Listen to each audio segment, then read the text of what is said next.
Greetings. Right. My name is Ben, aka Downsize It, and I am joined once again by Social General Rob. Hello. And today we're doing a bit of a switcheroo. Rob is trying out for the first time ever the Empire. So he put this list together himself, and he asked my input on some things to change things up, etc. But 90% of it is all his. And then this list here is actually a list that was submitted by one of my subscribers, John Turner. And this is something I think I might encourage y'all to do in the future. I'm going to think about a way to do it. I'm going to come out with a video. Probably going to post it right after I post this one, kind of explaining more, so you guys can do subscriber submissions of a list that you might want to see featured on the channel, and try to do a subscriber list maybe once every couple weeks or something like that. And I'll go into more details on that when I do the specific video about it, but I'll make sure that it drops very close to this bat rep, so they're kind of back to back. But he reached out to me and asked if I'd be willing to try out a list for him, because he has not been able to play because of COVID, and fortunately Rob and I are in a position that we are able to play. And so he just put this list together for me. He's like, I want to try it out. Never tried it, don't know how good it is. And everything is exactly as he said, except I made one change, and I'll go over that when I go over the fleets. I'll talk about the change that I made, a suggestion, because there's an interesting synergy that I want to try out that can kind of, I don't know, we'll see if it works or not. I've never even tried it before, never even thought about it before, so we'll see if it works. Great. Yeah. So, and this is a type of list I've never run before. I don't think I've even run Hammerheads. Like I said, I don't play Rebels that often. I've run the MC30 before, and I really like it. I don't know if I've ever done the MC75 before, so this is actually a lot of new stuff for me that I've never run. And I'm looking forward to trying it out for the first time, and getting more familiar with playing as the Rebels. As he says disdainfully, by the way, very distinct. It doesn't feel good in his mouth, but he will do it, because like he said to me when I was going through the Imperials, he goes, expand your horizons, Rob. And I'm like, you too. So yeah. Anyway, good point. So try new things, so it's not all the same thing all the time. Right. One real quick piece of housekeeping. A couple of you have mentioned that there might be issues with hearing Rob sometimes with the audio and everything, and I'm exploring solutions to that. You might not know this, actually, I don't think I've ever mentioned this, but I actually record on my phone. All my videos are done with my phone, because I was shocked to find out that the camera on my smartphone is really, really good. It actually can shoot in 4K, and I was shocked when I found that. It has professional mode and all that stuff. So I haven't had the need to buy an actual camera. And at some point in the future, and this is way in the future, I do plan on buying another dedicated camera and then use the phone as a dedicated dice cam. That way it can be live on both screens. And when that happens, I do plan also investing in some legitimate audio equipment, like microphones, net lavaliers or something. Right. But to do that, you need like an audio mixer or something. I know nothing about audio stuff, even less than I do about video stuff. We have a friend who might, though. Yeah, so that'll be research in the future. In the short term, I'm trying to find maybe some short-term solutions I can use as far as a mic that can Bluetooth to my phone or something, or something like that. I'm still looking, but just to help with audio while we're playing, and also when I'm at gear, to maybe also help pick up Robbie a little bit better. I don't think you guys have any issues hearing me, just because I'm usually right by the phone when I'm talking, and I also just talk loud anyway. That just comes from my time being on stage. I'm used to projecting, I guess. So right. For those who didn't know, yes, he goes on stage as a hobby as well. Yeah. I don't know if I'm saying it correctly, but and so he knows how to project his voice much better than the rest of us do, basically. So his voice naturally is projecting. So, and like I said, we're just using a mic that's built into the phone, so it doesn't always pick things up that great if it's further away. But in the short term, I'm going to see if I can't find a short-term solution to help with the audio. And in the very short term, when I'm doing editing and post, I'll just make sure I turn the gain up, and just try to turn it way up to make sure that all audio can actually be heard when you guys are watching the backups. So bear with me for the next few weeks as I figure out a solution, and then maybe by the end of the year, because when I buy a camera, I don't want to buy a cheap one, I want to buy a good one. So, and those are pretty expensive, so I'll just have to save up and then look into the audio stuff. But maybe by the fall, end of the year, when I'll be able to upgrade that and actually have proper audio and sound going on. So it's a better quality, but that'll be far in the future. And I will try to yell as much as possible without bursting his ears or making people think that I'm getting mad at Ben. Okay? Yeah. No, you don't want Robbie yelling. No, because my voice gets deeper and very angry sounding, unfortunately. Yeah. So. So anyway, just bear with me as I search out solutions, and then, like I said, just in the very short term, I'll just make sure I'm turning the gain up when I do the post-production editing stuff. So that housekeeping out of the way, coming up, we'll go over the fleets and the mission, and then it'll be the pre-game interview with the deployment overlay.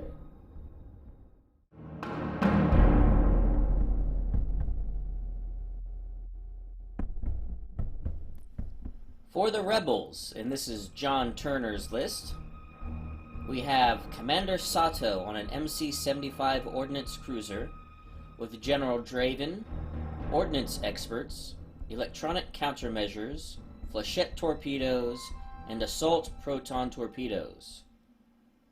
We then have an MC-30C Scout Frigate with the Foresight Title, Ezra Bridger, Ordnance Experts, Advanced Projectors, and External Racks. And then we have two Hammerhead Torpedo Corvettes, both outfitted with Ordnance Experts, Assault Concussion Missiles, and the Task Force Organa titles. For Rebel Squadrons, we have Shara Bay, Wedge Antilles, and two E-Wing Squadrons. And John originally had Tycho and a Chart Officer on one of the ships, and I chose to swap those out for Wedge Antilles because I wanted to try out a combo with Flechette Torpedoes and Wedge, see if I can get that to work. For Rob's debut as the Imperials, he has General Romodi on a Victory 2 Star Destroyer with Gunnery Chief Varnillion, disposable capacitors, quad battery turrets, and heavy ion emplacements. We have a Gladiator 1 with the Insidious title, Ordnance Experts, Engine Techs, and Assault Concussion Missiles, a Quasar Fire 1 with Admiral Chirinau, Flight Controllers, Expanded Hangar Bay, and Boosted Comms, and a Gazanti Cruiser with Boosted Comms. For Imperial Squadrons, we have Bosk, 2 TIE Fighters, 2 TIE Advanced, and 3 TIE Bomber Squadrons.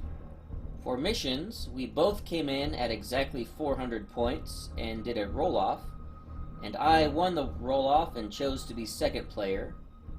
So Rob had to choose from Opening Salvo, Asteroid Tactics, and Dangerous Territory. And Rob chose Asteroid Tactics. And I'll go into this a little bit in detail during the pre-game interview, discussing this mission and a potential confusion or rules that need clarified regarding how the Exegorths are moved. So I will go over that during the pre-game interview in more detail. And coming up next is the pre-game interview along with the deployment overlay.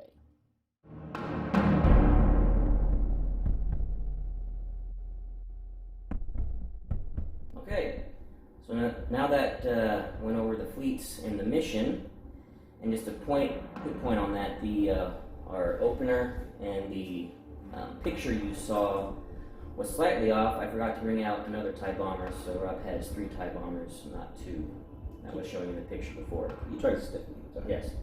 And before we talk about the pre-game, our strategies and stuff, I do want to go over that Asteroid Tactics. I played this with Robbie a couple weeks ago, and I did a couple things wrong that time. So first off, as second player, I would only ignore the asteroid fields when landing on them and get the benefits of recovering defense tokens. Same thing with Rob.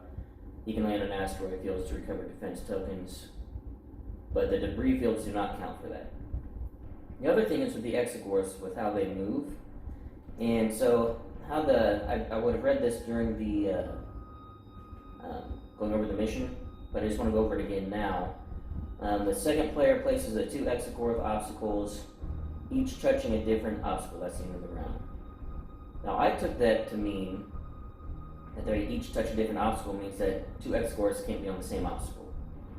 I forget which one of you commented, but pointed out that you thought it meant that the Exegorths have to be on different obstacles. Like, when I place an Exegorth on an obstacle, it does its attacks and it moves, I can't place that same Exegorth on the same obstacle. But a way to get around it, I can just then swap the Exegorths. So I just tried to check at the FAQ, I didn't see anything that was clarifying this particular mission. So we're going to play it today, just interpreting it that the Exegorths cannot be on the same obstacle. I think that's what it means. They each have to touch a different obstacle, meaning that they can't be on the same obstacle. Makes sense. We could also play it that additionally means that they each have to touch different asteroids. But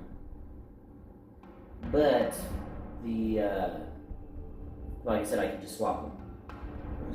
So it almost makes no difference. So we're just going to play it that they can't be on the same obstacle, but Exegorths can be replaced and come out of the same asteroid or debris field that they were at before. And they come out of debris fields as well, apparently. So it's just obstacles that they come out of to go chomp on squadrons, and ships run over them, they take damage. So anyway, just want to go over that. That's how we're going to play it. If anybody knows if there is a clarification out there specifically what that means on this particular mission, and if I just missed it in the FAQ or something, let me know if there's an actual clarification on that. I just wanted to go over that so that there's no confusion. So now that that's all out of the way, now we can talk about our tactics and fleet makeups, etc. So Rob, why don't you go over your fleet, what your strategy was behind it, and with setting up here. Okay, so my strategy alone was totally different from Rebels. Because, well, the Empire is. I don't know how this is the first time ever playing them. We played for a couple of years now, in various different forms. And I was always die hard Rebel. Die hard, stay it no matter what. So it's the first time playing them. And so I thought, okay, I have to be a little conservative. So the first thing I picked was General Romodi, because he reminded me of Akbar, and I felt comfortable with Akbar. Now the way he reminds me of Akbar is he gets an extra die, gets to be behind an obstacle or an obstruction anyways. It can be another ship and such. And he made more sense to me because of Akbar. So that's why I picked him in the first place. After that, I started kitting out the ships, and I chose the Victory 2 because it was cheaper, basically. And I kind of liked it. I want to try it out. I mean, the Samoan was actually my first choice. Would have been a good one. After that, I took a Gladiator. I always, like ever since Ben has played a Gladiator, especially the Demolisher one. I liked it, but this time I took the Insidious title. I wanted to try that out and see if I can get it to work. After that, I took the Quasar Fire 1, again, cheaper. But I took Admiral, and I've ripped up his name many times. Chiranow, I think is how you pronounce it. Yeah, Chiranow, because he sounded very interesting. The squadrons, if they're locked up, they can still move to Space 2, or SU2, afterwards. And I thought, that's really interesting. I don't think I've ever seen Ben use him. He's expensive, and I've always wanted something else on my Quasar or my Carrier. But he's one if you're activating a lot of squads, and especially when you have bombers that you want to be able to go and hit ships and not be locked down by enemy squads, he can be useful. And that's why he's so expensive. But I've never tried him before, just because I always thought there was something else I wanted to use instead in that officer spot. It's something I might want to try in the future to try out if I'm bringing like bomber heavy lists or lists that I don't want my squads being locked down. Yeah, but that's exactly what I Yeah. brought them, because Ben locks down squads very easily. It's gonna be difficult on this. You outnumber me a lot, and I only have 4. Yeah. You do, so. But I didn't know what you're bringing either, Yeah. so I was preparing for the worst. And then I got Gazanti with just some comms to help out, maneuver some of the 1, 2, 3, 4, 5, 6, messed up, 6, 7, 8 squadrons I have. And I thought, Gazanti will help, and I feel like you have to have a Gazanti anyways in every fleet, or a flotilla, I should say. I took Bosk. Why? Because I never seen him play. That's another. I never seen him play, and I like the guy personally, just as a character. So I thought I'm gonna take him. He's pretty good. Moves slower than everybody else. He's a 3. Moves 3. Holds 7 though, and he has 4 black dice when firing upon squadrons, and then a blue and a black on ships. So, and his special ability is quite nice. If he gets 1 hull damage. He gets added a blue die set to accuracy automatically. I took some TIE advanced interceptors, and I took TIE. I can't see what's next to it. Just regular TIE fighters. Just regular TIE fighters, and I took TIE bombers.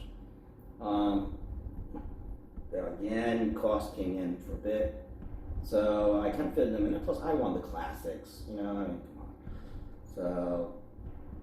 My tactics were, and the funny thing is, both I and both had the asteroid tactics as one of our missions. So when I lost the role, by the way, I thought, okay, you both have it. I'm going to take it because this is what I planned for. So I'm going to be using Romodi's ability to have his ships fire through obstacles and obstructions to basically do more damage. He gets to have another red die, and if they don't matter, they're not instructed. So that is my plan. We'll see how everything else falls together. Again, first time playing Empire, we'll just have to see how it works.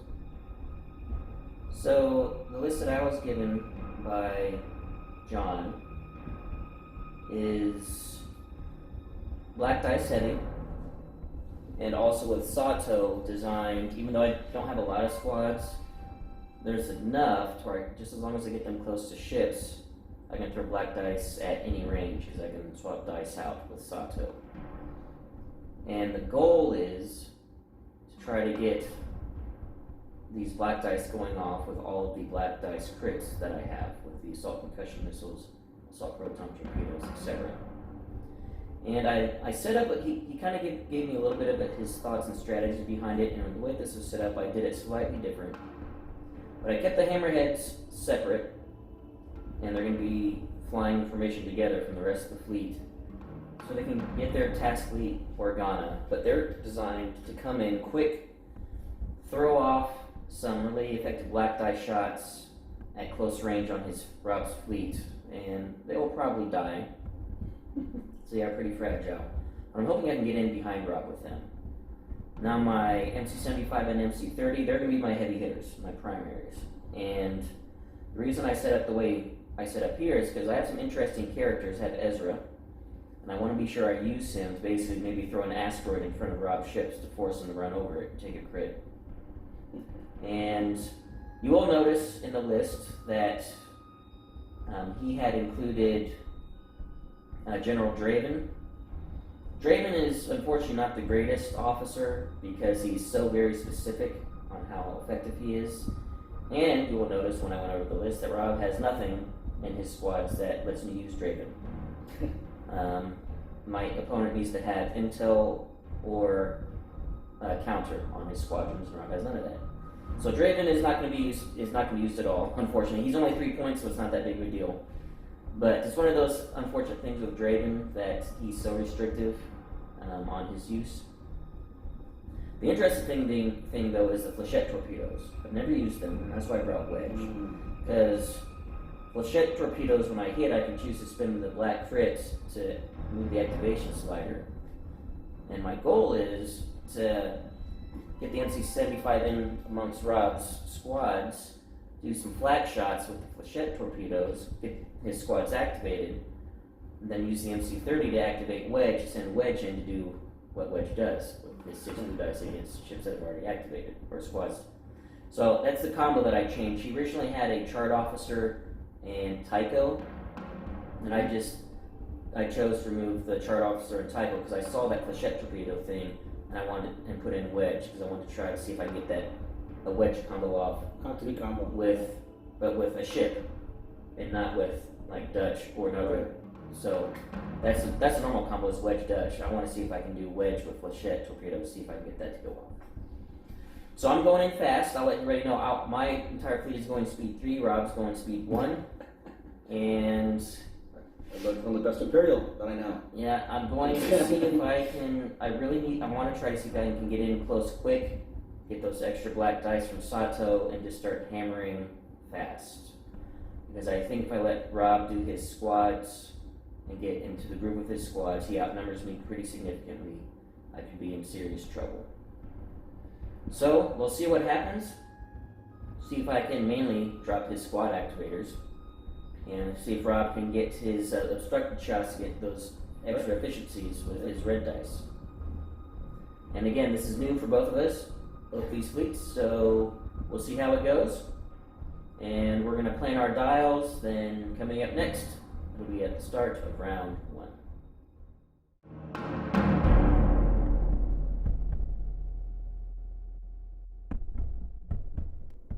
Okay, start of round 1. Exogorths are not placed yet because they get placed at the end of rounds, so they'll be placed at the end of this round.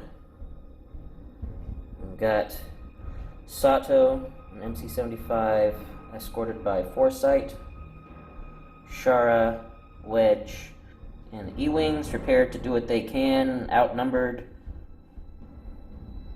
And my 2 Task Force Organa Hammerheads ready to come around the flank.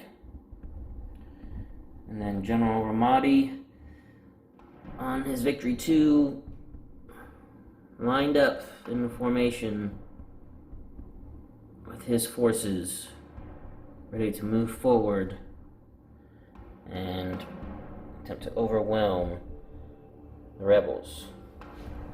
Before we move on, just wanted to show off something here. Rob got me a gift. Shocker. Rob getting me a gift. But he got this little card holder for me from Admiral Tater's ship shop. He conspired with Garrett Vance there. And specifically, this is for me to use with Thrawn, to put Thrawn's commander card in here. And then I can have my normal ship dials and then the Thrawn dials, or set that up however I wish. And I had never considered getting one of these sets before, but he has these really cool sets, and they're modular. So you can customize what you want and attach them based on what ships you're playing with, and you can do ship cards, upgrade card setups, defense tokens, etc. So definitely check out those, and I'm definitely going to be checking out those to expand these. And next time I run Thrawn, I'm going to be using this for sure. And maybe with most Imperialists, but I'm not going to taint this with Rebel Scum cards. So, sorry Sato, you do not get to use this. And also really cool having my channel symbol there. And just want to say, thank you Rob, appreciate it. So, alright, so coming up will be our first ships activated. Alright, I shall be activating General Romodi in his Victory 2. He has a navigation dial. I'll be taking the token. And then I'm going to just move up 1. A slow, steady 1. Alright, I'm activating my marked hammerhead. It is an engineering, and I'm taking a token. Staying at speed 3. Alright, I'll be activating the Gladiator, Insidious, and he'll be taking it. It's a navigation dial. Taking the token, and I'm going to move straight forward 1. See what this fleet he has, that this Rebel Scum fleet has that's flying in this ragtag group. Sounds almost like profanity coming out of your mouth, Rob, since you are. It feels like it. It actually feels like yes. And my unmarked hammerhead is an engineering, just like his buddy, taking a token, and staying in formation. Alright, next I'll be moving the Quasar. It's a navigation dial. I'll be just taking the token, and I'll be moving forward 1, staying with the fleet. Now we're going to do Foresight. It is a squadron taking a token. Maintaining speed 3. I think do something like this. Yep, I can do that. One side turn here. Alright, I will now be using the Gazanti. It is a navigation dial again. I'll be taking a token. I'll be moving forward 1. We got Sato on the Ordnance Cruiser, a squadron, taking a token, staying at 3 and in formation with his Foresight escorts. Squadron phase is up next. I'm going to do that off screen because it's just going to be moves, and then I'll also place the escorts, and I'll go over that review at the start of round 2.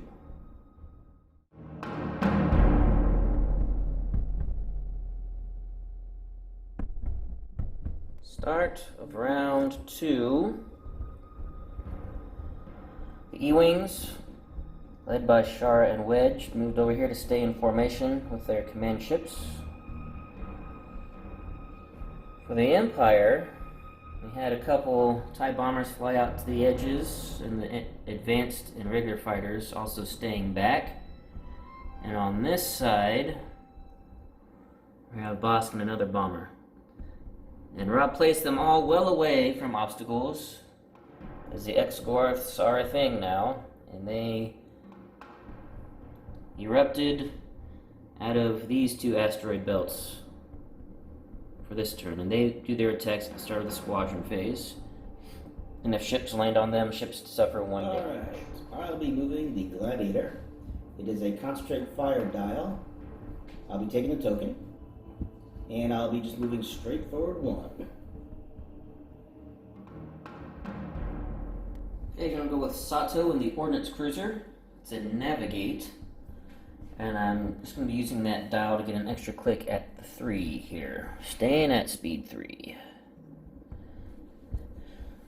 As I said, pre-game, I want to get up in their face right away. Well, I'm gonna do it. Alright, I will be moving the Quasar next. The Quasar has a squadron dial, which I will be using to activate 5 squadrons because it's a wonderful expanded hangar deck. And I'll be moving the 2 TIE fighters and the interceptors right there, or advanced TIE fighters, and the 1 bomber over here on that side, right next to Boss. It's got boosted comms, so that's how he's able to reach all of those guys. Okay, so start with the TIE bomber into the marked hammerhead. Flew forward. A hit. So I will redirect that to my starboard side. Alright, then his 2 TIE fighters and the TIE Advanced moved forward to the front of the Ordnance Cruiser. So TIE fighters first. First one. Hit. I will just take it. Second one. Hit. I'll take it. Then the Advanced. First one. Hit. I will redirect that to the port side. And second Advanced. Nothing. So shields down to 2 on the front and shields down to 2 on my port side. Just moving forward 1. Staying short of that Exogorth. Okay, gonna go with Foresight. It is a Navigate. I'm taking a token. And I'm just gonna be going straight 3. And since I'm second player, asteroids have no effect on me as far as damage is concerned, so I can ignore that. And also, just avoiding this giant space worm that is sticking out of these asteroids. Alright, next I'll be moving my Gazanti. It is a Navigate dial, unfortunately. But we're going to be taking 2 shots into the GR-75. MC-75. MC-75, sorry. 275. Yes. And I have them double. To the front, we got a side and a front shot. So first one, a crit, I'll take it. And second one, a crit, and I'll take it. Shields down on the front of the MC-75. Alright, the Gazati is moving forward 1. And open that Bandwell's bed. Yeah, but his only other options to get out of there was to just a token of doubt go up to 3. He could get out this way. But he would, no matter what we tried, he'd land on the Exogorth and then just be right in the broadside of an MC-30, which is not the greatest thing in the world. I'm actually going to just keep the TIE Fighters right like so. Marked hammerhead. As they navigate, I'm just going to throw a quick flat shot out the front at this bomber. Just do that right here for 1 damage. I'm going speed 3. A hard turn like this. For a sec. Getting the extra click at the 3 from my dial.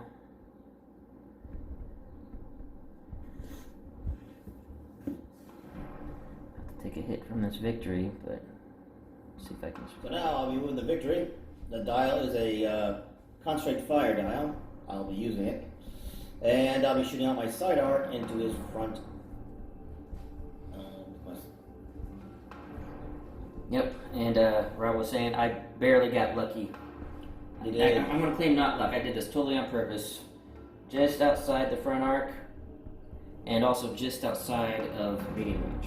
And if you watch any of his past reps, you'll notice that he does fly precise. It's luck.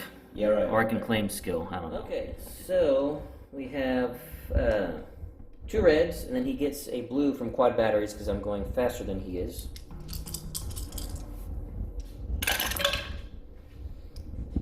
Two blank reds, but a blue crit. Well, I think Gunnery Chief Valiant will exchange. I will do this. Exchange the blank for the blue crit. Yep, so taking this crit, putting it on Gunnery Chief's card so we can use it later. And then, so no damage, but you now have a blue crit to cook off those heavy ion emplacements later in the game. Okay, we forgot to do the concentrate fire, so he's going to add in a red. For a hit. And I'll just take it on the shield. Actually, why would I do that? No, I'm going to evade. Cancel it. Why would I do that? That's stupid. Okay, so the victory is going to continue moving forward 1. Okay, my unmarked hammerhead is going to be a navigate. I am going to be doing another just a quick flak at this TIE bomber for a hit. Start working this guy down. I think I want to stay at speed 3. So get an extra click at the 1 on the dial, and then just doing an inside turn here.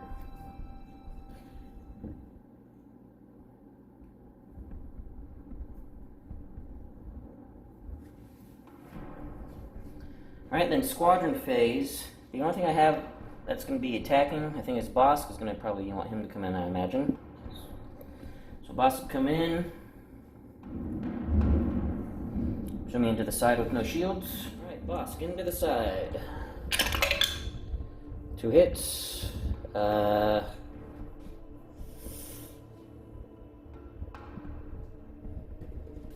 think I just have to take that. I need to save these for next turn. Yep, I'm just going to take it. So 2 face down damage cards for that hammerhead. And then for the rest of the squadron phase, it's just going to be movement, no attacking, and I will recap that at the start of round 3.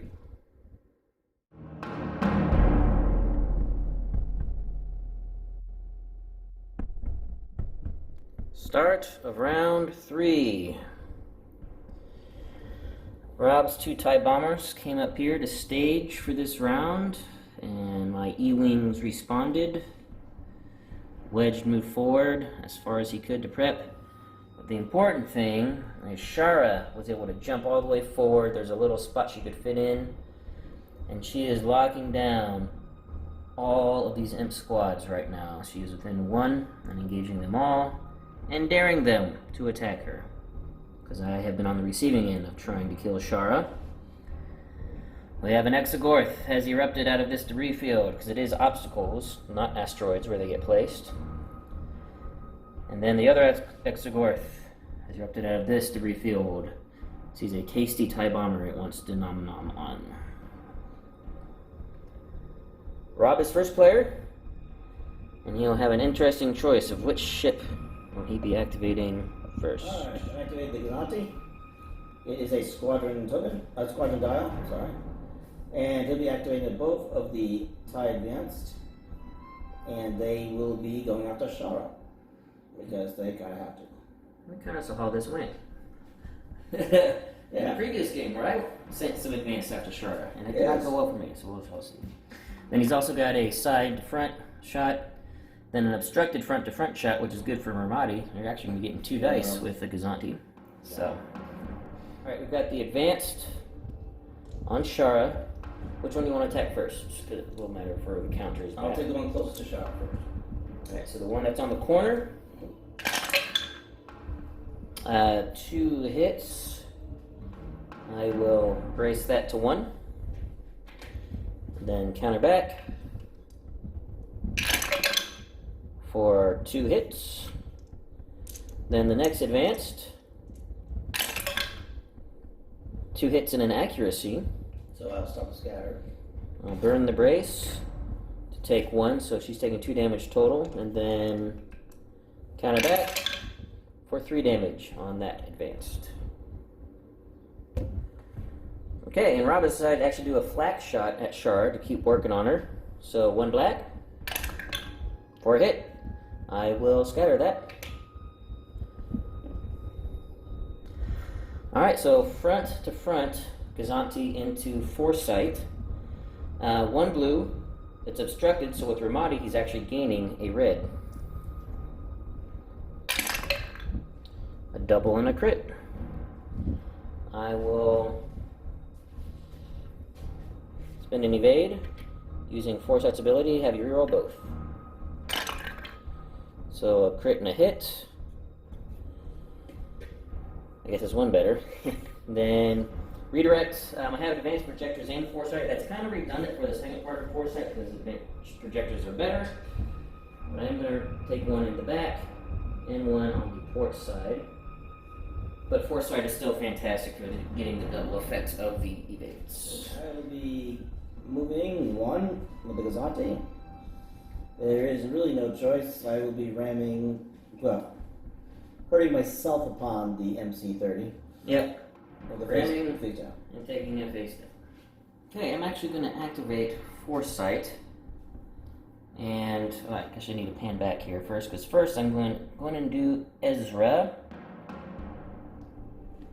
And I may not be in range of the one I want, but I still think I want to do some movement with asteroids. I am in range of one I want, good. So I'm going to grab this asteroid with Ezra. It's a once per game thing, and he's going to use Defalse. And basically throw this asteroid right into the path. Pretty much set up to where, no matter what Rob does, if the Insidious survives this assault, we'll have to run into an asteroid. And I'm using my, oh, by the way, the command, you probably should want to know, is Navigate. And I'm spending my squadron token. As you notice, I grabbed a wedge. Wedge flew over here. I'm actually going to use wedge to assist with this attack. I really want to maximize my firepower here. Not going to be using his anti-squad roll yet. And I'm going to be doing first an obstructed front to side, then an obstructed side to side, both close range, into the Gladiator. Okay, so starting with the obstructed front to side, it's 1 red, 2 black. I'm going to take out the red. So that's going to be 2 hits and a crit. Okay. I will evade the crit. So reroll. Regular hit. Okay. Then I will brace that. To 1. And that goes on 1. Raise to 1, taking on the shield. Shield's down to 1. Now for the side to side obstructed. 3 black. Oh, actually, sorry. Little out of order. Need to do wedge, his bombing run first. That's supposed to happen first. So you have these both full up, just in case. 1 hit.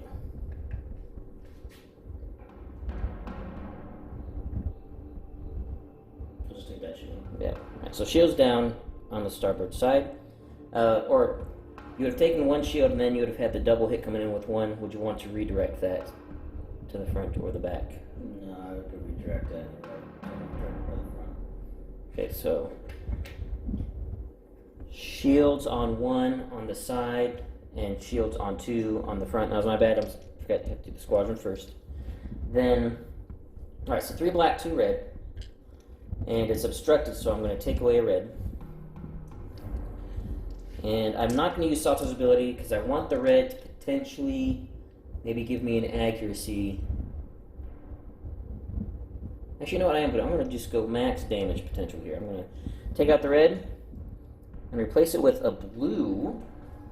The Sato is any color, I think. Yeah. I just always go black, but blue has better odds of getting an accuracy, so I'm replacing the red with the blue. So here it comes, side to side. Pretty good so far. No accuracy, but that's okay. And I'm going to pop my external racks now, once per game. Add 2 more black. That's... Don't need ordnance experts for that. That's pretty fantastic. That's going to be 2, 4, 6, 8 damage with a couple crits in there. Well, I'm going to have to, let's see, a couple crits in there. Yep. So I'll probably use the evade to get rid of the crit. Okay, we roll. It's regular hit. Still got a crit coming in. But it's... yeah. It's less damage. Right. So I'll brace it. Burn the brace. So that's going to be 2, 3, 4, 5, 6, 7. Brace to 4. And then I'm just going to use the shield so I don't have to use them. Okay, you only have 3 shields if you go to the front. You have 1 on the side, 2 on the front. So you're still going to be taking a face-up internal coming in. Oh, don't take the face-up internal. I'm just going to have to do it. Okay. Face-up internal is disengage fire control. When you are declaring the target of an attack, you cannot choose a target if it's obstructed. So his Romodi benefits are now worthless. That is like the worst one to get for your fleet. Yeah. Oh my goodness. Okay, shields down on the front and starboard side of Gladiator, and it has that face-up crit. I'm using my nav. I'm staying at 3, but I'm going to get an extra click at the 1. I was thinking about speeding up to 4. Speeding up to 4 had the chance of putting me in a double arc with this Gladiator, and I don't want that to happen. I'm just going to do this right here.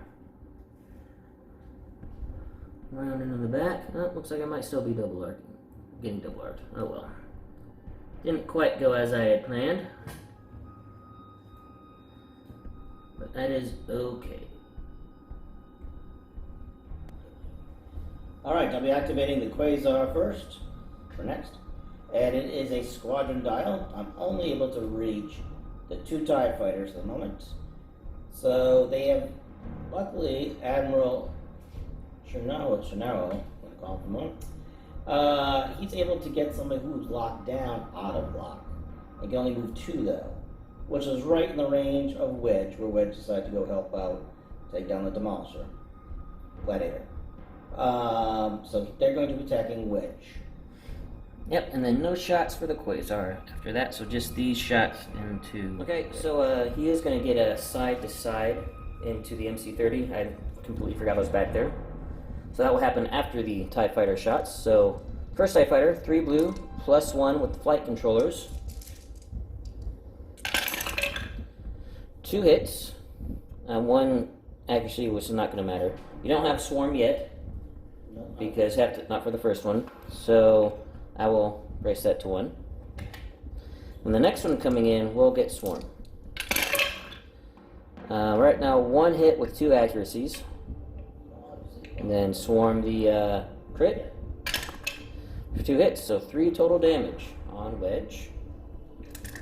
And then we have side to side into Foresight. 2 blues. Hitting the crit. I will redirect. Take them both on my port side. I can do that with advanced projectors. Alright, so I'm moving the Quasar is going to be moving using a token, the move token, the navigate token.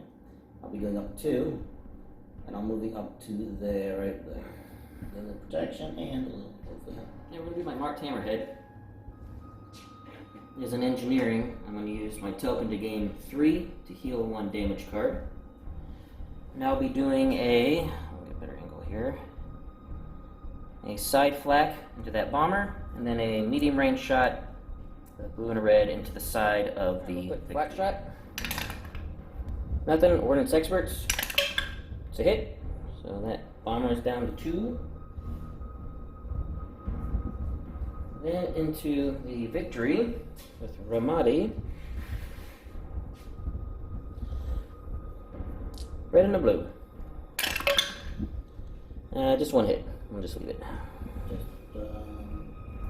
Redirect it. Redirect it to the front. Front goes down to 2. Okay, and then I'm going to do a ram. Doing a turn like this, and then I'll be coming back to the 2, which normally this would be an illegal maneuver, but it actually is fine when you do a ram. You go back to the nearest spot even if you overlap the tool. So, like so, we both take a face down damage card. Alright, so the victory is going next, and it is an engineering dial, which I will be using to get rid of the damage I just took from being rammed. I will now be firing on the side arc but to the one that rammed me. Let's see if we can deal some damage back. And then I'll use my front arc to get the other hammerhead. Alright, so start with the side to side into my into my marked hammerhead. It's getting 2 red and a blue, and then another blue because of quad batteries, and I'm going faster than he is, and I have no shields on my side there. So 2 reds, 2 blue. We have an accuracy with a red crit, a blue crit, and a blue hit. They actually take the evasion and then down. Okay. It's only 1 evasion and 1 accuracy. 1 accuracy. And then, well, I guess we'll have the ion. Well, you don't have to decide that yet. You know. Yeah, that's right. So you're not deciding that yet. So I just don't know if you want to do anything with Gunner Chief or Nillion, but probably not because you've already got your blue crit, right? So I am going to contain, just in case you change your mind, and I'm going to do a redirect. So it's not going to be that effective though, because now we go to spend damage, and this is where you choose which crit to use. Only use the one that's already in. No, if I use, okay, good question. If I use the one on her, it goes the ion cannons. No, you've already got a blue crit right here, so to activate the ion cannons. Okay. But what, can I get another? No, you cannot do 2 crits. You can never do 2 crits. There's an upgrade that lets you do 2, but normally you can never do 2 crits. So, heavy ion goes off, takes my rear shields down to 0, front shields down to 1. Then I've got to take 3 damage. So I redirect.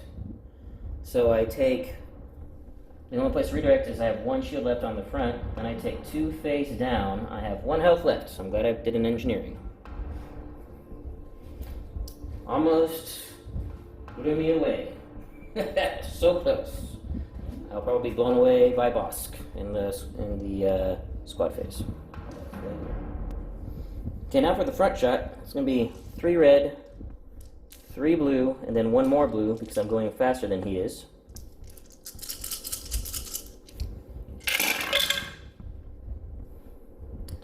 You have single hits on everything and 1 red blank.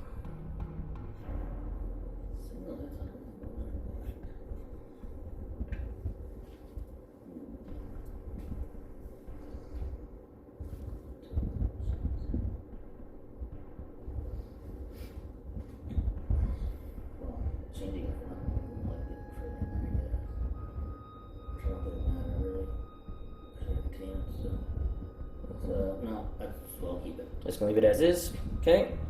I am going to burn this evade to reroll both of your reds. Hope I don't get any doubles. Hoping I get lucky. I got one blank. So now I have 5 damage coming in. I'll redirect. But hammerheads just don't have a lot of shields, so I'm going to take 2 on the front, 1 on the port side, and then 2 face down.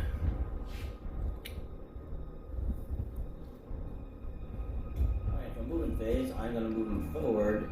The Victory's going to use a navigation token to increase speed, going to right there. Alright, revealing my unmarked hammerhead. It is a concentrate fire. I'll be doing a front shot into the side, and then I will also be doing a flak shot, keep flacking at this TIE bomber. Let's start with the flak shot. Hit, bomber's down to 1. Hopefully the Space Worm can eat him. And now, for the front side, I get red, blue, black. And I'll consider after my shot. Interesting. I will concentrate fire into black. There we go, that's what I wanted. And then I'm going to use Task Fleet Organa on my hammerhead that I already went to reroll any number of dice. And I am going to, I think I want to save that accuracy. Now that I think about it, I do. So, reroll the red. Oh, very good. So I will accuracy your brace.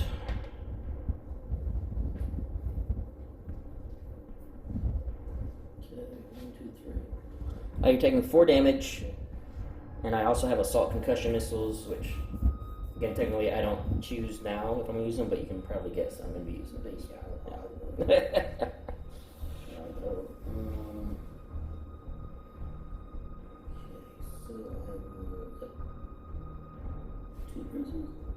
Redirect? It's redirect. Okay, yeah. That was a redirect. Okay. Alright, so now to apply damage, the assault concussions go off first.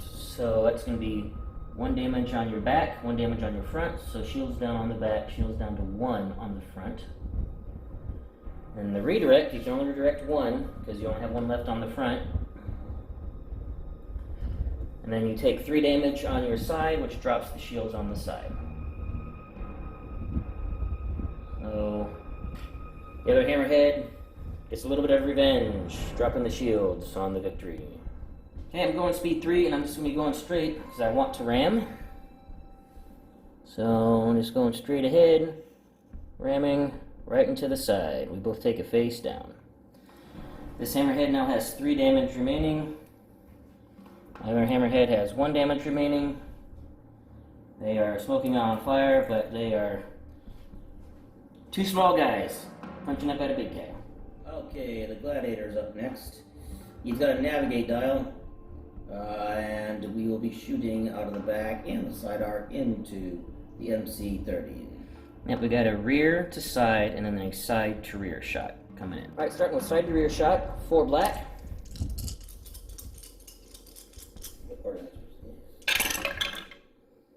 3 hits, 1 blank. Okay, using Gordon's experts. Roll the blank. 4 hits. Okay, and no. Alright, so. Oh, I got concentrate fire. I got a token I use concentrate fire. Want to use that here? No. I'm going to save it for a second shot? Yeah. Okay, I will burn 1 redirect. Use my advanced projectors to take 2 on the front and 1 on the starboard side and 1 on the rear. Alright, now we've got rear to side. There's going to be a black and a red. Got a black hit, red crit. And you have your concentrate fire. Yeah, I'm gonna roll the. Do you have any shields on the side? Yes. I have 2 shields left on the side.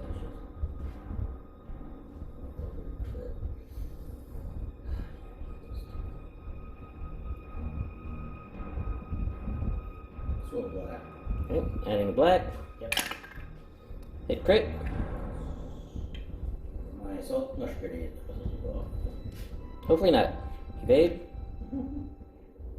And I am going to re-roll this red crit and the black hit crit, because using Foresight.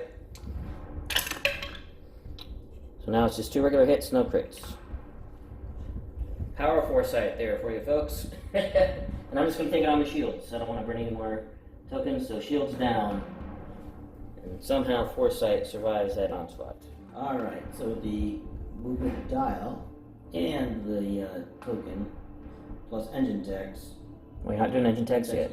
But so far I'll be moving close in front of bypassing the Quasar. Getting an extra click here. Extra clicks at the 1.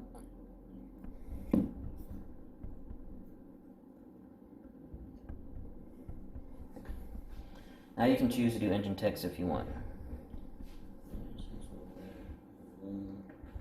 Yeah, doing engine text straight 1. That might be a ram. Yeah, I think that's going to be a ram because your shield dial is going to overlap this corner. Well, he has 2 clicks if he turns. 1 click away. If you turn away, you're definitely ramming. I turn towards you, I mean? If you turn towards me, that's definitely going to be a ram because you're going to swing your butt out. So don't use engine text. If you do like this, I think you'll be fine. That'll get your shield dial away from the corner. Okay. So if you believe it's going to be fine that way, then yeah. Yep. Alright, it's time for Sato, the MC-75. And it is a squadron command, and I'm spending my squadron token to get 3 squads. E-Wings came over here to help lock down the bombers and take shots at the advanced. And Shara will be activated, and depending on what happens with the advanced, she's going to be going somewhere else if the E-Wings can kill them. If not, she'll be shooting at them. If she can go somewhere else, I'll let you know where she goes.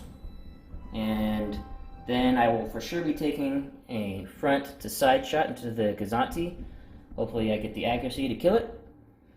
And then I'm going to be taking a long range, obstructed pot shot, barely in range, side to front into the first E-Wing. These are not snipe attacks. The second one might be if I don't get the kill here. But the first E-Wing is going at the furthest advanced one that has 2 health remaining. Got it. And the next E-Wing is going to take out the other one with 3 health, or attempt to. No, only 1.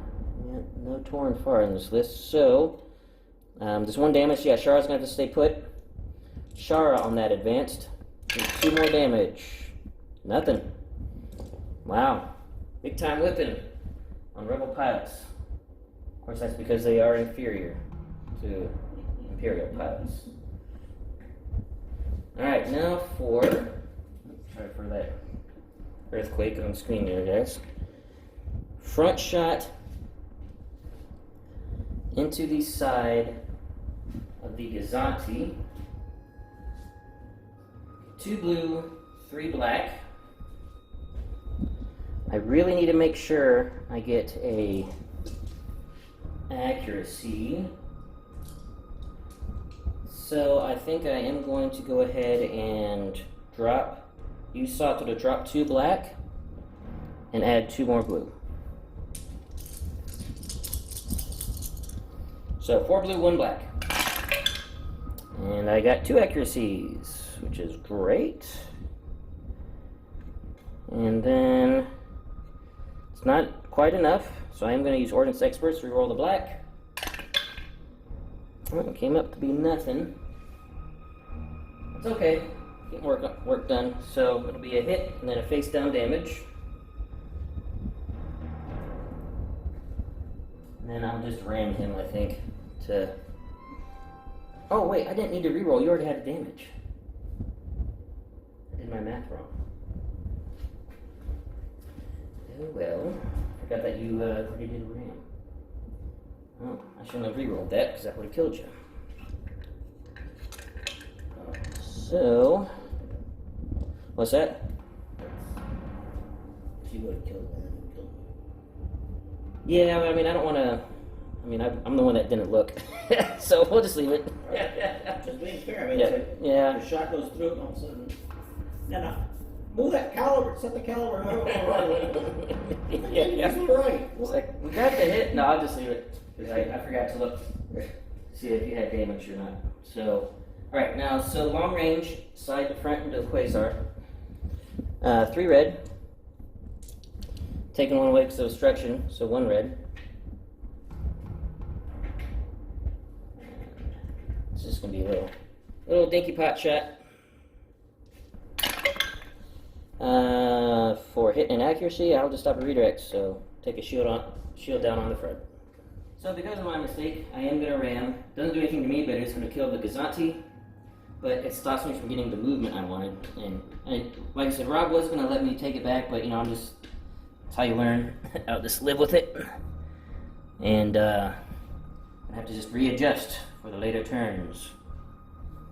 And we actually, speaking of, that is everything. So we're going to be doing the squad phase. We got an Exogorth is going to be doing some chomping. We actually got a couple Exogorths doing some chomping, and then the couple TIE bombers, and then Bosk will get some shots off. Yeah, we're doing these a little bit pseudo order wise. So Exogorths all attack first. I'm just going to do the attack on the TIE bomber you're seeing on the screen first, and then we'll do the Exogorth attacks here in a second. So 3 blue on the TIE bomber with 1 health. TIE bomber gets eaten. Nom nom. Then Bosk flying over, throwing a shot into my side. No shields on the front or back. All I can hope for is this evade. Because I only have 1 health left. Nope, you got 2 damage, even with re-rolling. I take 1. Hammerhead is killed. Alright, now for this Exogorth chomping down. My Ewing is just out of range. But he is going to get that closest TIE bomber. Ooh, 3 damage. Maximum potential. That bomber is down to 2. And now your 2 TIE bombers can throw some black dice at 1 black. They're definitely not anti-squads. No. Going against Shara. Yeah, I would love you to attack Shara. She only has 2 health left. Yeah. Exhausted scatter, but you know, could burn it and throw my counters back. All right, so I'm gonna do the first one, the closest one to Shara. We're gonna see what happens. We're gonna fire a bomber. Okay, this one's on full health. 1 hit. I will burn the scatter. And then counter back.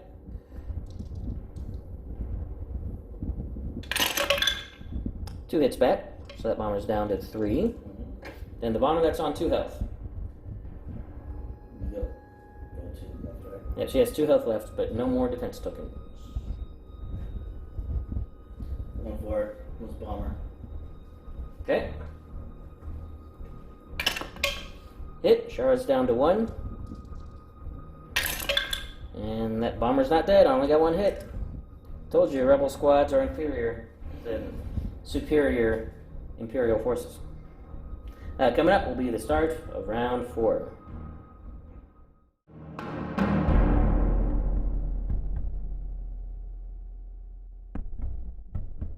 Start of round 4. The Exogorths have moved here. Still got a pretty intense squadron fight going over on this side of the board. It's definitely leaning in the Imperials' favor, sorta, because the rebel pilots don't know how to hit anything. Meanwhile, over here, the rest of the Imperial fleet is now a little disorganized, but kind of like flying past each other, and only a single hammerhead remaining. Then Bosk doing his thing, already 1 kill on the board. We'll go and do the question for this video for the giveaway for the $50 store credit to Admiral Taylor's Ship Shop. I'm going to give me your favorite Star Wars video game, whether it's on console, PC, etc., handheld. And mine is easily the original Knights of the Old Republic. I think it's probably the best Star Wars game ever made, even though it's over 17 years old now. Still a fantastic game, fantastic story, and it introduced Revan, who is my favorite all-time character. So go ahead and post in the comments below to be entered to win. what your favorite Star Wars video game is and why. Alright, so I'm moving the Gladiator first, and we're doing a concentrate fire dial, and I'll be firing into the side of the hammerhead that's near the victory right there. Yep, this will be it is a medium range, but it'll just be 2 reds, and the reason why he didn't do the obstructed shot, for those thinking, why are you not doing the obstructed shot with Romodi? Because I was said that, why aren't you doing the obstructed shot to the front? It's because his crit that he has, which is disengage fire control, which means he can't take a shot if it's obstructed. So it kind of cancels everything out with this whole fleet dynamic. So, front to side at medium range into the remaining front to side. And so you guys know, the only shield I have that's available is my rear shield. And I have 2 health left. That is a double and a hit. That is enough. Don't even need to use concentrate fire. Because even with my redirect, I still take 2 face down, and that kills me.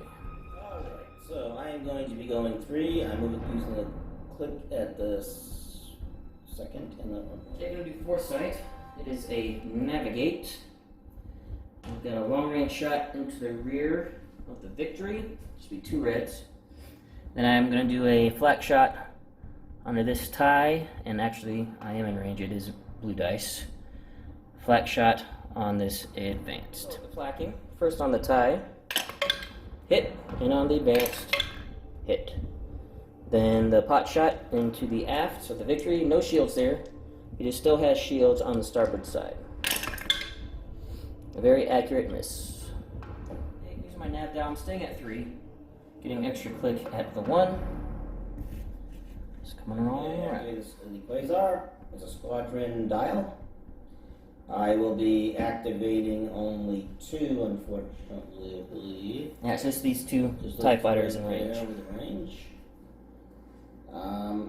Anyway, and then I'll be doing 2 rear arc and side arc. Basically going to double arc into the... First, TIE fighter is into wedge. 4 dice because of flight controllers. Which one do you want to attack first? Because if you kill him, the other one can move. The closest one to him right now. Okay, so the closest one. So far only 1 damage. And swarm. Oh, that was not that. So 1 damage, 2 accuracy, so you need to stop both my braces. So I can't brace the 1 down to a half. Alright, then the final tie just needs 1. And you got the 1. And which goes out with the whimper. Didn't do much, didn't play him very well at all. Did you want to move that tie? Yes, I'm going to move it towards your MC30. Actually, let's put the end of that tie. He's taking 1 damage. He's got 2 health. Let's keep Shara locked down. Let's go by Shara. Over to Shara. Okay, so now for the shots on foresight, medium range. I'm gonna do your rear arc or side arc first? Side arc first. Okay, 2 blue. I have no shields there. I have 1 shield left on the front of foresight. 1 damage with the crit, or with an accuracy, I mean. I will stop shield. Yep, so I can't redirect, so take a damage. Then rear arc. 1 damage. I will, I'm gonna risk it. I'm gonna evade. It's a crit. Then I'll redirect, put it on the shield. Alright, and I'm going at speed 2. I'm going to be moving him out of the fight since he got MC30 up his butt right now. MC75. It is an engineering. You get 4 engineering from that. Definitely misplanned some dials here, but I'm going to raise 2 shields on the front. Then we'll be doing flacking. Got this tie double arced, and this guy in the front, and then these guys in the side. And going for a combination of damage and for getting my flechette torpedoes to send them in the activated state so they won't be attacking me in the squadron phase. Alright, we're going to start with the side flak shots first. We're going to start with the bomber that's on 1 health. He is dead. And the bomber that's on 3 health, I'm going to then spin that crit to slide his activation slider over. But no damage, but he will not be attacking now in the squadron phase. The TIE fighter that moved over, hit, then the double arc on the TIE, blank, Ordnance Experts, hit, it's dead. And then on the advanced, has 2 health left. Hit crit, I'm going to spend the crit to activate its slider. And I'm flying at speed 3, turn as hard as I can, which is not very hard. Then we did some misplanning, mismanagement. We'll be running over him.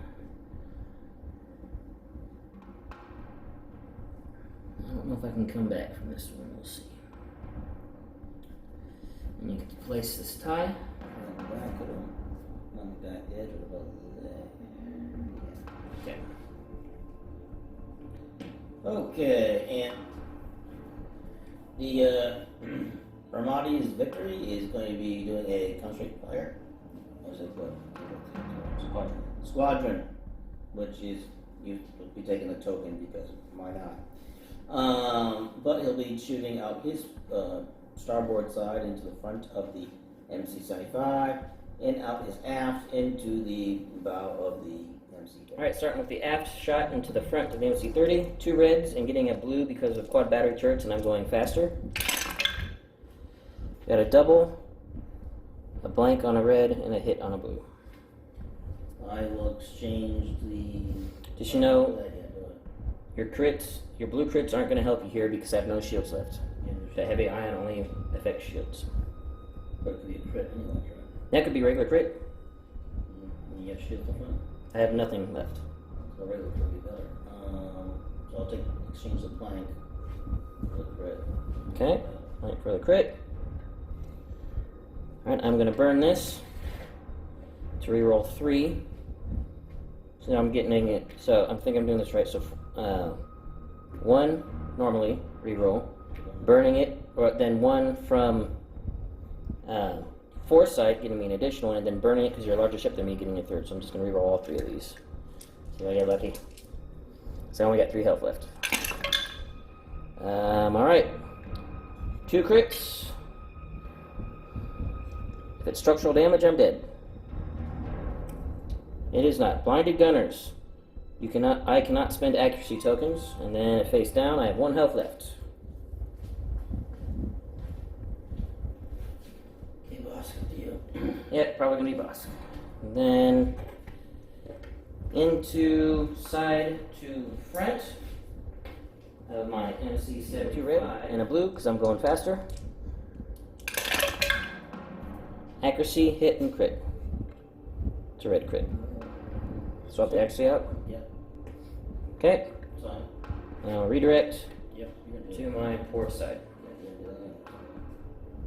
Shields down on the port.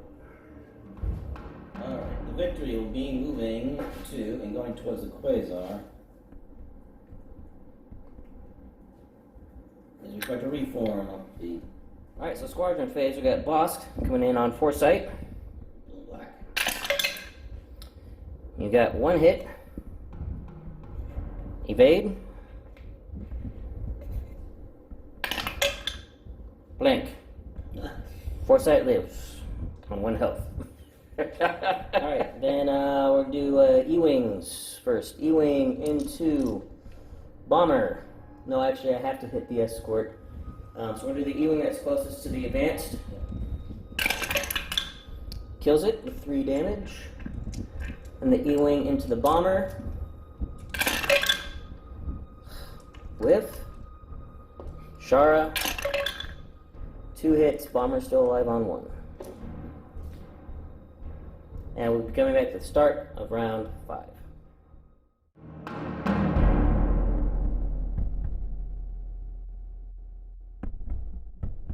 Start of round 5. Exogorth moved over here, just getting out of the way. This has been ridiculous that these Imperials are still alive over here, locking my squads down. The Imperial fleet, though, they say it's a bit out of position, but they're definitely not in danger of being killed. Not really, because I don't think I can catch them in 2 turns to get any good shots off. Then Boss got his whiff, but he'll get another chance this turn. There's no way I can get away from him, I don't think. Maybe I can get lucky again. We shall see. I will move the Gladiator first. And he is going speed 3. He has no shots. So I am doing Engineering Dial, which cleared off the ridiculous crit I had that ruined all Romodi's plans. Yep. The MC30 should have died early on. Okay, doing the Foresight. It is a Navigate. I barely have some long-range pot shots, front to rear, side to rear. Just see if I can get some plank damage off on Romodi. Alright, first, front to rear. 1 hit.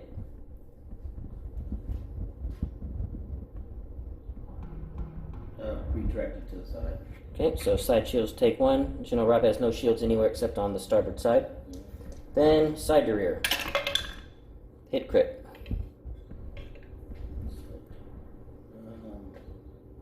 I have another redirect. Do you want to brace it? Yeah, brace it. Shields down to 1 on the starboard side. I use my nav dial to get extra click at the 2. I just cannot get away from it getting shot at here, so I don't know if I can survive this, because now I'm in range of victory. So now I'll be moving the Quasar, and it is a squadron dial, of course, because that's what you do with Quasars, right? So I'll be taking that token. It's just out of range of the TIE Fighter with the boosted comms. Couldn't quite activate it. So we'll be moving. I'm going at a speed of 2. We'll get back on the cross here. So we're going to be turning as much as we can. We should be able to click it 1. We get 2.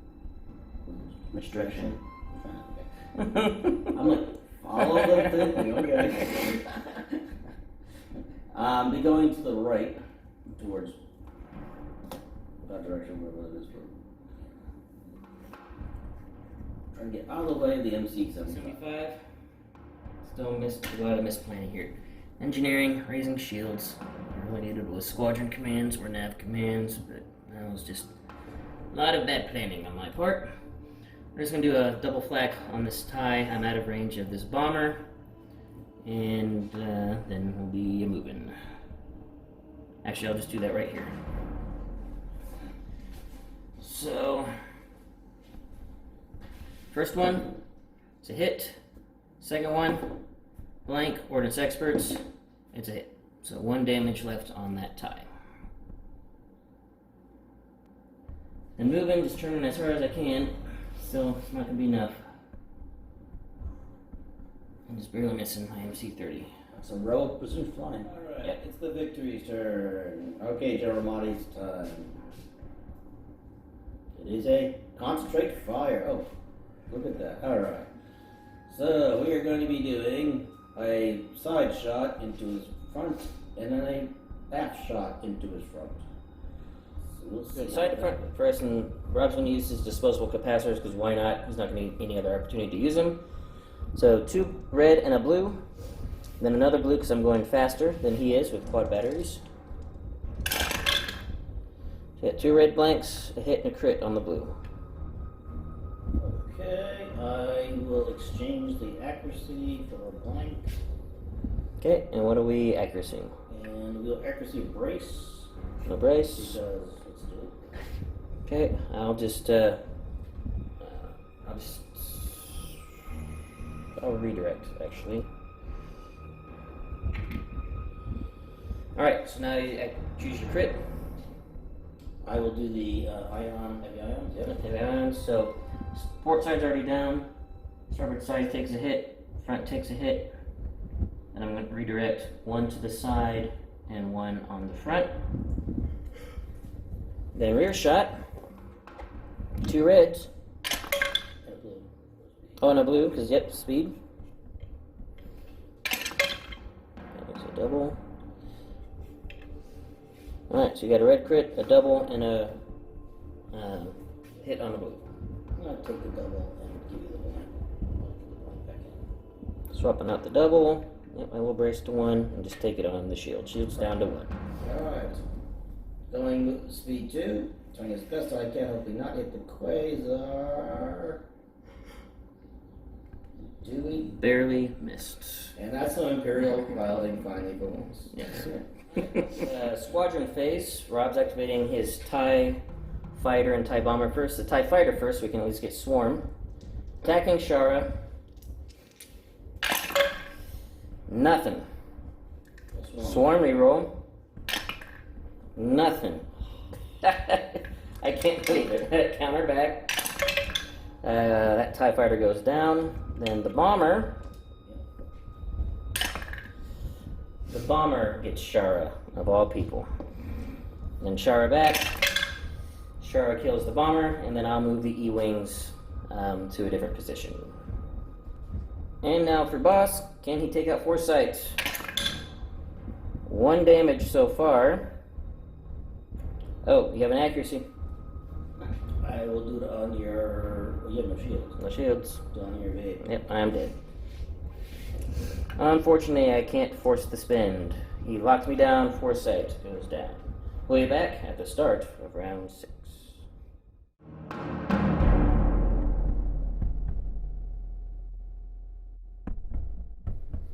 Okay, so for round 6, we just did some quick moves to just put ships in final positions. We're just going to call it there because no significant shots would have happened. This is kind of like final positions, and just checking nobody would have flown off the board. And there was no way for me to even want to risk trying to go kill boss with the E-Wings. I moved them over, couldn't quite get them in range with the MC-75 to activate both, and I would have had to gotten really lucky on my shots, and then boss might have actually killed one. So, final positions. I'm going to tally up the points, and then we'll be back for the post-game interview.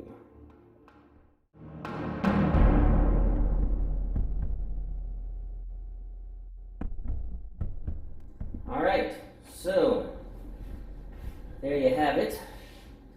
We had the Empire scoring 222 points, and the Rebels didn't even break triple digits, a measly 94.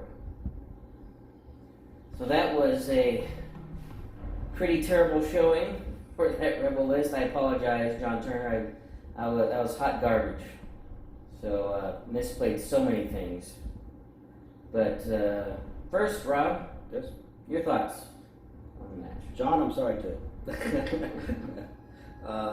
Wow. On my end, it was a little disorganized at the end, as you will see, have you seen? But everything else just seemed to connect and work well. Doing Imperials this time was my own first time. Going back to Rebels, I think I'm going to be looking at them a lot differently and making up new lists. I got a lot of ideas because it's a fresh new look at a fresh different thing. So it was really great. And thank you for that, Ben and John, by the way. And thank you, John, for being such a great defender. Okay. I am amazed at the TIE fighters and how well they held off and did. Bosk is an ace. Is my ace. I don't know why people don't use him. I love the guy. Nobody shot him. He got the kill shot on 2 ships. Yeah, 2 ships.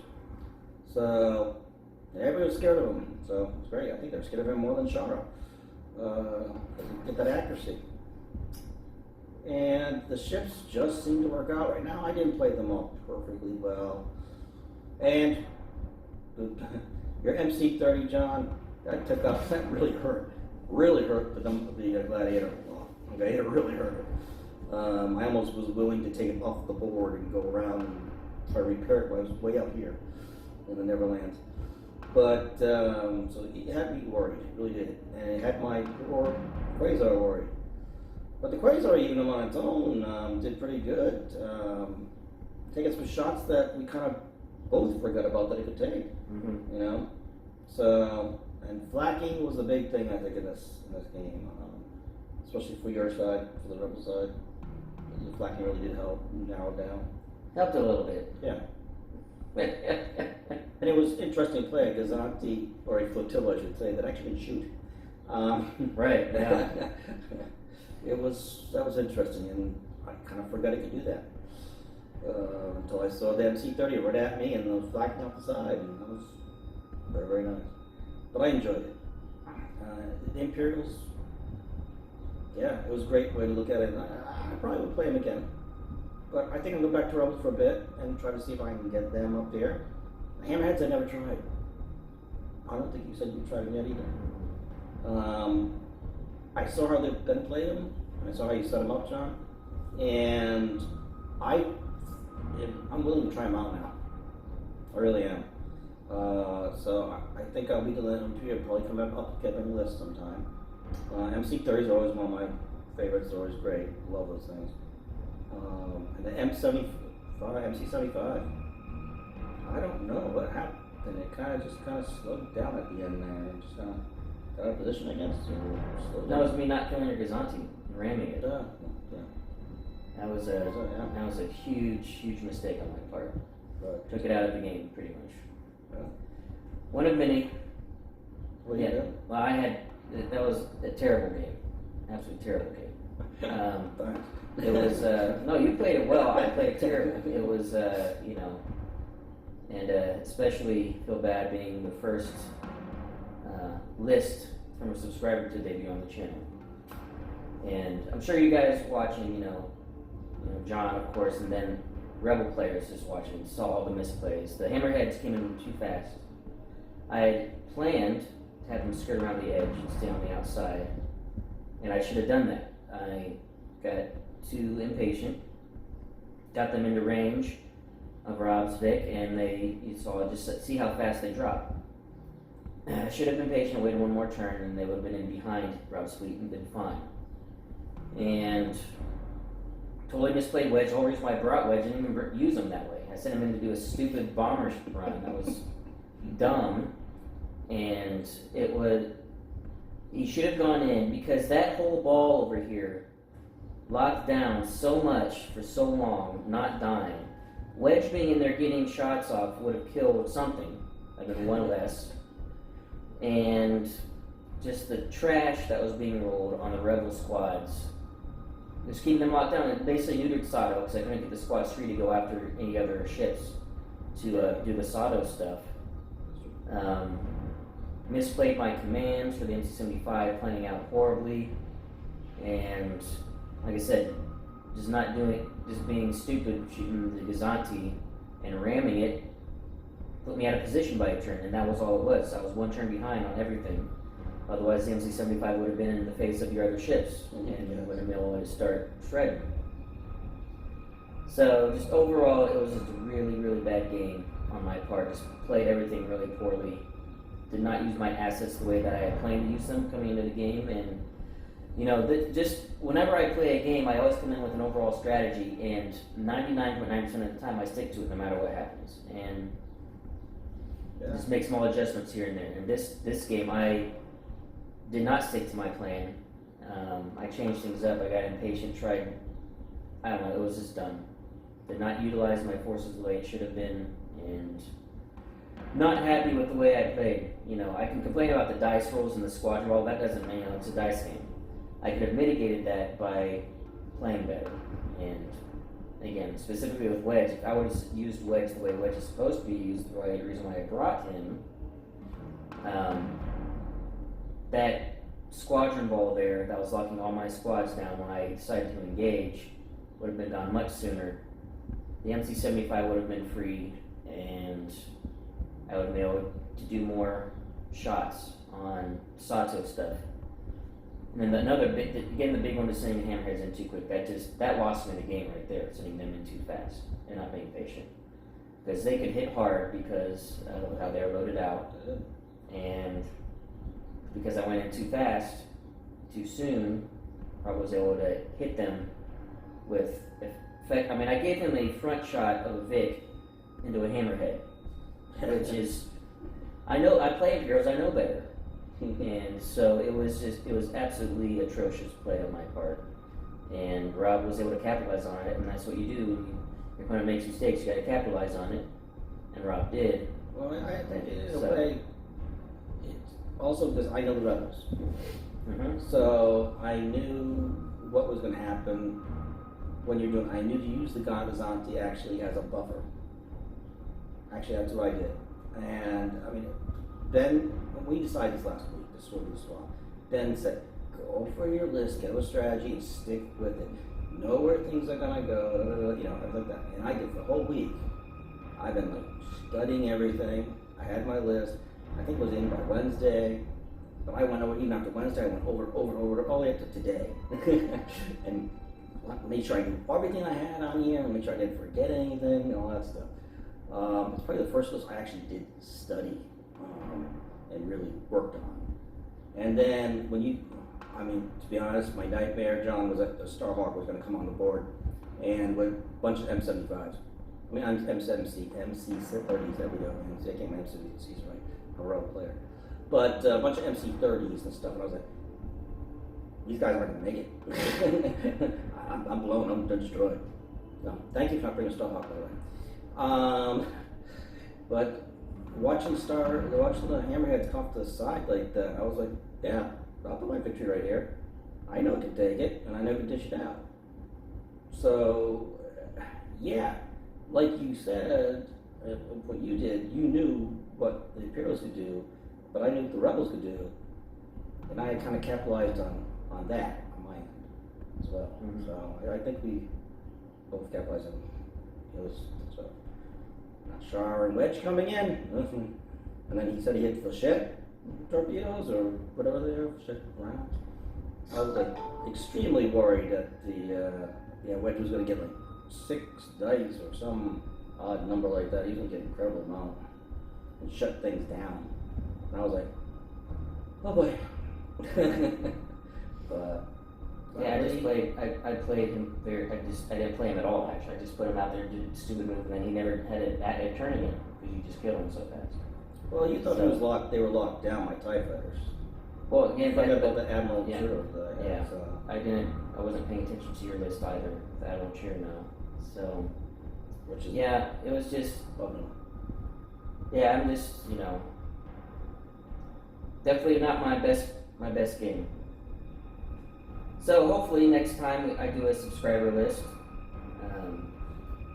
I'll give it a better showing for sure. Definitely, hopefully do a better showing next time.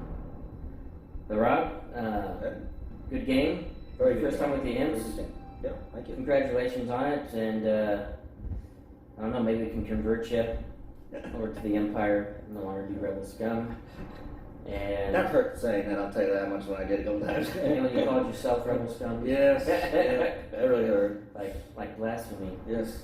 So be on the lookout for. I'm going to try to schedule where my announcement video posts after this video about how I want to do future subscriber lists and set that up.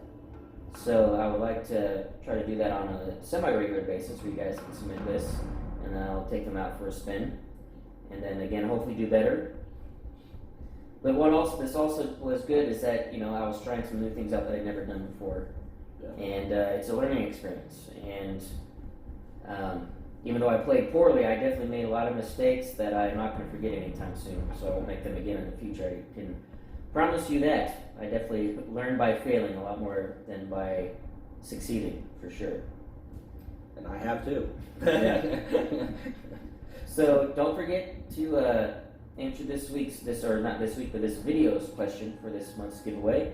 Give me your favorite Star Wars video game in the comments below and why, and that'll enter you in or give you an additional entry if you've already answered questions on previous videos for that $50 store credit. And also don't forget, I do have that promo, downsize at 10 to get 10% off at Admirtator. Yeah. So if you just want to buy some stuff from him now and just get some extra equipment for your Armada experience, don't forget to use that discount code. And it's also for X-Wing and Legion. His entire store, 10% off if you use downsize at 10. So once again, good game, Rob. Good game, Ben. Nice win. Thank you. And then until next time, take it easy.